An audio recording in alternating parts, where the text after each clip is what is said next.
Hi there, thought I'd get in a little bit of jelly plate fun today. Just having a play. Have had a little day or two of just feeling like my sinuses are infected, so haven't had much energy. And I thought, there's my little round jelly plate that I made. I will have a play and see what happens.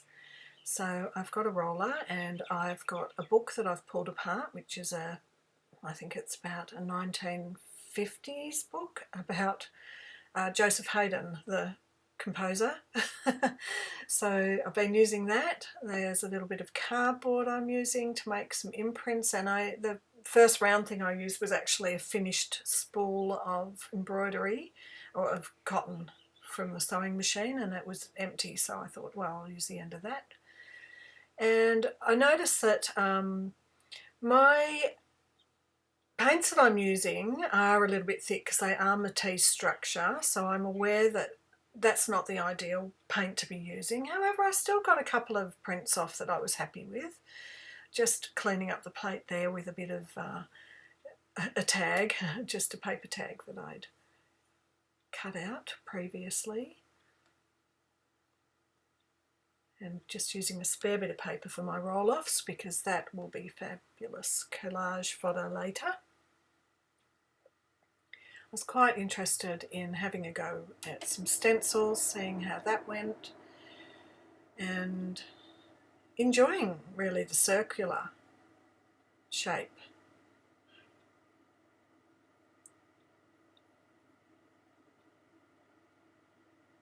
What I'm using actually, when I'm not using the book pages, I'm using just photocopy paper. I love to scan in my works and then play around editing the colours and whether they're a bit more sepia or a bit brighter, and then print out a set of pages for myself just to collage with and muck around. So I'm still exploring that layered effect with different colours, stencils, and that is a little bit, that bit of cardboard is actually just when you get packaging in a box, and they sometimes have extra cardboard. So I've overlapped that. That was a bit quick, you didn't get to see it, but I'll show them at the end.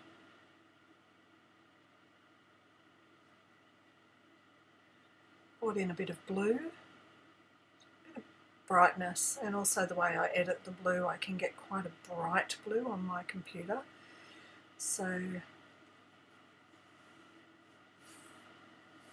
thought what I'd do would be try and find a magazine image to see if I could press that down and pull the page off, because I've seen other people doing it and I actually haven't tried it myself. And when I pulled it off, I thought that I could see a bit of the image on there. Waited, put some more colour over the back of it I put white, so as I was hoping it would really show up quite brightly. And that's a very watery acrylic white that I just used. Unfortunately, the image didn't show, but it's all learning and it's all fun, and if you're playing and having fun, there's no judgment, really. I'm enjoying this orange. I do like to get a bit of orange in my printing, as anyone who's watched for a long time would know. Flower stencil, a bit more of the white to help bring out the flowers, or the area around, you know, the additional flower area. That's what I mean to say. I've got a very light print on that, but I really love that background there. So I thought I'd use the stencil to rub off onto another one of the prints, and then thought maybe I can get a little bit of interest onto that magazine page. It was darker and so you couldn't see the image. I wasn't worried about it at that particular moment. That's perfectly fine. So just bringing in more backgrounds, colours, layers, stencils, all the while creating a a good roll-off sheet that will work for later. I thought as that was a dark image, maybe I'll put that over the orange. I realise that I've sped this up and that I'm not really slowly showing you each one as I do it. Promise I'll show them at the end. So really was enjoying that paper. It was a really lovely texture, and I noticed that some of the words came off onto the plate with that particular one, so I was trying to get the words on. I got a faint image on the little tag there, and I thought I'll just clean off a few edges. It doesn't really matter.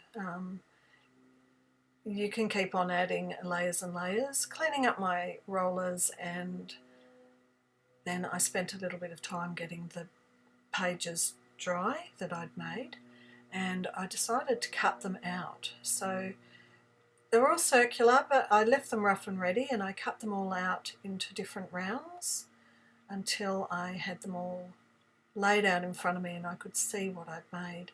I left the one at the back, the blue and the orange, together as a sort of a double overlap, and I quite like that because that will inspire me to do a piece from that, and all the circles will inspire me to either use one for one work or overlap some. Of course, when I've scanned them all into the computer, there's so many different varieties of things I'll be able to do with them. So I hope you've enjoyed that, and I'll be making a few little projects with these coming up, because that was great little afternoon's fun when they're really, really fully dry. And I love my colour palette with them all.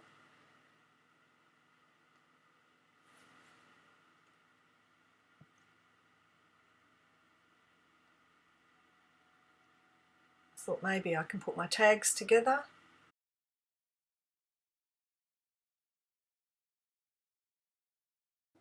So here they all are, and I was thinking, will I be doing anything on them now? And I looked at that and went, well, that kind of matches my double blue and orange one, and it's got like the crescent, so I used a bit of orange StazOn so as it's archival. And then I thought, what else can I do? So I got a couple of my stamps, a few more StazOn pads, and I hadn't used that one before, so I thought, what will happen if I add a bit of that? And always when you're first using it the very first time, you're never quite sure if the ink is going to take. It's there, it's not super bright, but it just adds that other Hessian-y sort of look. And I thought I'll add a bit of the sewing that I've got.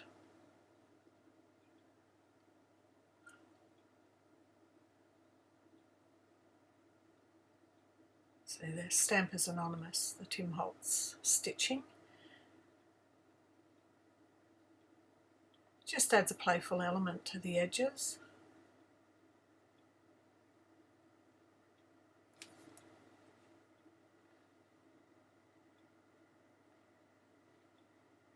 And just a little bit more of a StazOn olive green. So I hope you enjoyed that little play that I had, and lots of love. Hope everybody is well, and thank you for watching. Bye for now.